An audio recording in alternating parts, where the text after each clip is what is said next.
Let's talk a little bit about, you know, you say to yourself, I'm going to start sewing. Yeah. I got to go out and get some fabric. Absolutely. Let's talk about shopping for fabric, what you should be looking for, what you should stay away from. You've brought some nice samples. I brought a bunch of samples here so that you can look at the kinds of fabrics that are easy to use, what you want to start with. Okay. When you go to the store, it's often overwhelming. It's a bit daunting. It is overwhelming. There's fabric everywhere. What's important to remember is that all the fabrics, the similar fabrics, are grouped together. So all of your cottons are going to be together, all of your dressy fabrics are going to be together.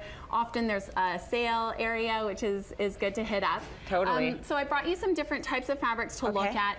The first thing you want to think about is, what are you sewing? So do you need a lightweight fabric, a medium weight, or a heavy weight? Depending on if you're doing a garment or if you're doing something for the home, you want to think about how the fabric's going to drape. And so Denise, also, they can help you there, can't they? Oh, absolutely. Because I know whenever I have had to go to buy fabric, you know, I walk in completely clueless. I'm like, I need something that is, you know, it's not going to stain easily. It can be washed a billion times. They'll lead you in the right direction as well, right? And I'm really glad that you mentioned washing. Caring for your fabric is so important. Whenever you buy fabric at the store, you want to make sure that you're bringing it home and that you're pre-treating it. So you're going to wash and dry it exactly as you plan to wash and dry your finished garment. You want to check it for flaws.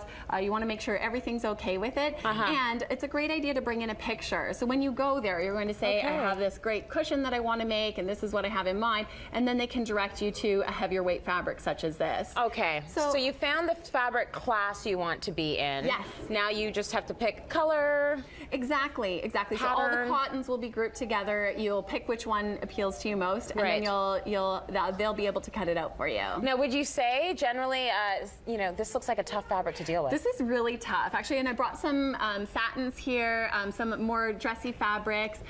These are really slippery fabrics, are really tricky to work with. So when you're starting off, you want to start with a cotton, really easy to use, very basic. Even a denim is really great too. So it's sturdy. Yeah, there's lots that many different projects that you can do with it. Cottons and denims are so easy to wash and dry. Something like a wool, which you might be considering, is a little bit trickier, just because you need to be careful how you wash it. Yeah, you'll often need to take it to a dry cleaner or hand wash them or such. Okay, so start with your cottons. What about material like this? So these are knit fabrics, jerseys, like t-shirts, sweats, that kind of thing.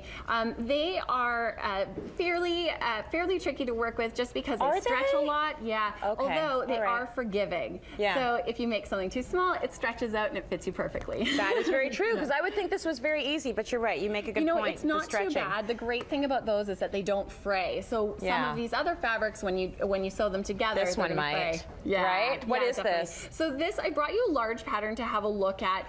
What you want to consider too when you're sewing something is, if you have a large pattern or a stripe, how is that going to look on your finished garment? So if you have, you know, often when you go out and you buy a dress, you've got the pattern in places that you wouldn't want attention to be brought to. So especially something like this, you just want to keep an eye on where you're placing your fabric and how it's being cut out. If you're going to have to match up fabric for fabric, right? Because you want to keep the pattern the same. That can be tough. Plaids and stripes are something that are really important that you are matching up when you sew. You know, as you're just beginning, it's not too much of a problem, but you do want to keep an eye on that. So what you're saying is I should go with the cotton. Go with the cotton, Tracy. Very easy. Okay, thanks, Denise.